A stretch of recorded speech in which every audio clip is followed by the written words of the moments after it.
Welcome back to Relay English. Today on Relay Talks, we are going deep on vocabulary, but not in a boring way. We're talking about words that you think you know, that actually work very differently in real English conversations.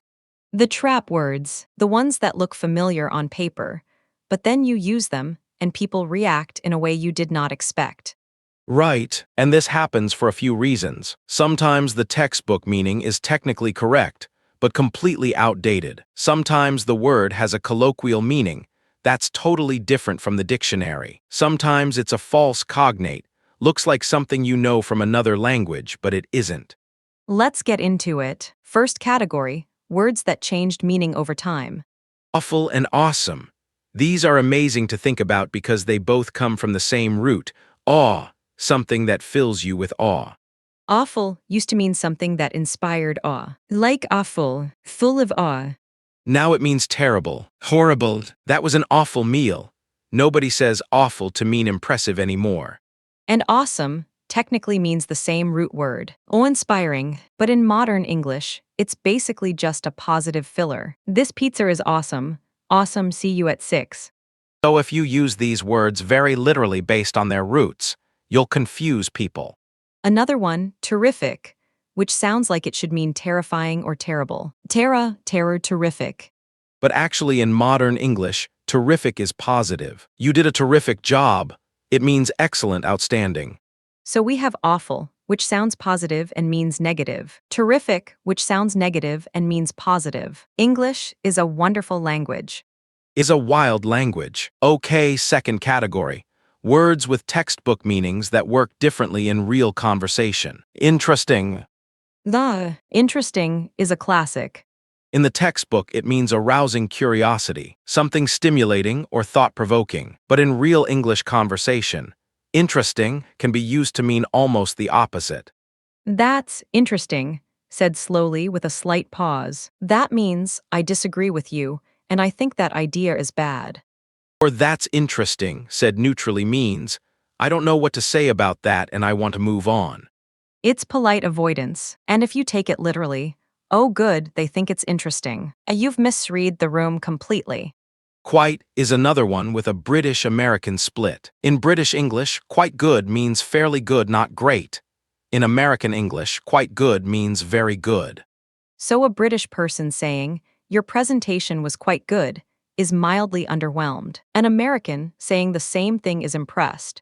Same words, opposite meanings depending on who's speaking. Third category, phrasal verbs that seem obvious but aren't.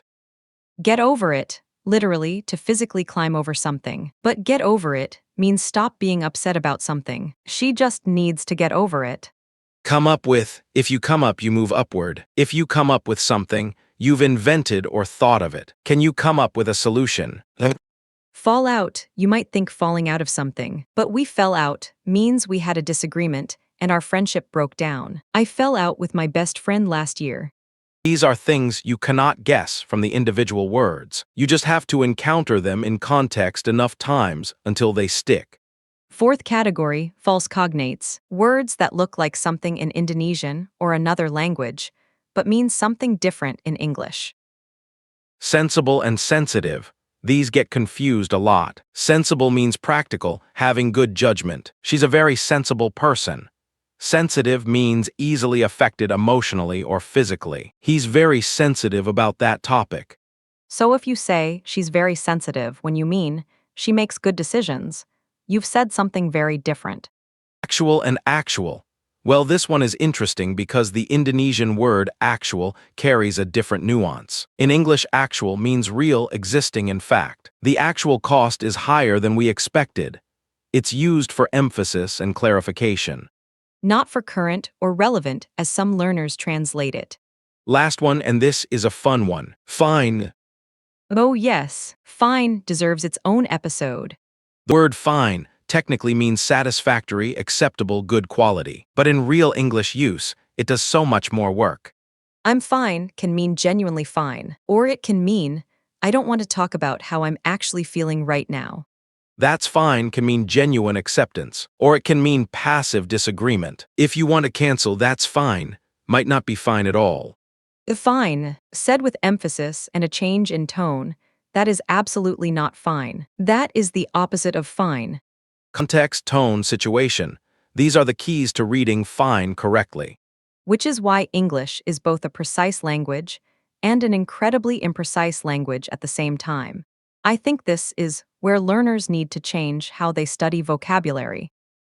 Completely. If you only write a word and one translation, you are not really learning the word. You are learning a rough doorway into the word. Rough doorway. I like that. Because most useful English words have layers. They have dictionary meaning, emotional meaning, formal or informal feeling, and common situations where they appear. So instead of studying fine means okay, you study examples. I am fine. That is fine. Fine, do whatever you want. 3 different emotional meanings. Exactly. The sentence around the word teaches you more than the translation. Can we give people a method? Yes, for tricky words, build a 3-column note. Column 1, the word. Column 2, the real situation. Column 3, a full sentence. So for sensitive, the situation might be someone reacts strongly to criticism. Sentence, he is quite sensitive about his work. And if you mean someone has good judgment, you do not use sensitive. You use sensible. Sentence, that is a sensible decision. That comparison is where the learning happens. Right, you are not just memorizing one word. You are building boundaries between similar words. Another category that tricks learners is words that are technically positive but socially complicated. Like interesting. Yes, interesting can mean genuinely interesting, but depending on tone, it can also mean, I do not like this, but I am being polite. If someone says, that is an interesting outfit, you may not be receiving a compliment. Exactly. Or brave, that is a brave choice. Sometimes it means courageous. Sometimes it means, I would never wear that. English is very good at hiding criticism inside polite words. Which is why learners need exposure to real conversation, not just textbooks. Another tricky set, cheap and affordable. Oh, yes, cheap can mean low price, but it can also mean low quality. If you say your phone looks cheap, that is probably insulting. If you say this restaurant is affordable, that sounds positive. Inexpensive is also safe in many contexts, more neutral than cheap. So the word choice carries judgment. The price meaning is only part of it. What about simple? Good one. Simple can be positive. Clean, easy to understand, not complicated. But if you call a person simple, that can sound insulting, like they are not intelligent. So, a simple explanation is good. You are simple is not good. Exactly. Same word, different target, different feeling. This is why vocabulary is not just word meaning, it is word behavior. Word behavior. How a word behaves around people. Tone, context, emotion. Learners can test this by asking, can I use this word about a person, about an object, in a professional email, in a joke, with a close friend? If you do not know the answer, do not panic. Just collect examples until the pattern becomes clear. Be especially careful with words about intelligence, body, money, personality, and emotion. Those areas carry social risk. Yes, if a word describes a person, learn it slowly. Lazy, cheap, sensitive, weird, simple, dramatic. These words can hurt if used carelessly. I also want to mention false confidence. What do you mean? A word looks familiar. Learners sometimes assume they know it, especially if the word resembles a word in their first language. False friends. Exactly. And false friends are dangerous because you do not feel confused. You feel confident, but your confidence is pointing in the wrong direction. The fix is humility with familiar words. When a word seems easy, check how native speakers actually use it. Look at 3 example sentences. Listen to it in conversation. Notice the tone. That one habit can prevent so many awkward mistakes. So if a word tricks you, do not feel stupid. It means the word has layers. And learning those layers is exactly what takes you from textbook English to real English. We should give one final warning. Do not translate humor word for word. Yes, humor is full of cultural meaning. A word can be funny in one language and sound rude, flat, or confusing in English. Especially teasing. Friendly teasing in your first language may sound aggressive in English if the relationship is not close enough. So when you learn a funny phrase, learn the relationship context too. Who can say it? To whom? In what tone? That is the hidden grammar of humor. And if you are unsure, choose clear and kind over clever. Clever English is nice, but safe English builds trust. Once trust exists, humor becomes easier. Exactly. Real vocabulary learning includes trust, tone, and timing. That is why one word can trick you for years, and then one real conversation suddenly makes it clear forever. So the final practice is this. Choose one tricky word this week and become an expert on that word. Not 10 words, one word.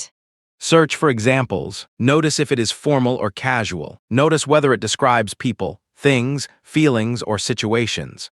Then use it in 3 original sentences and ask, would this sound normal in real conversation?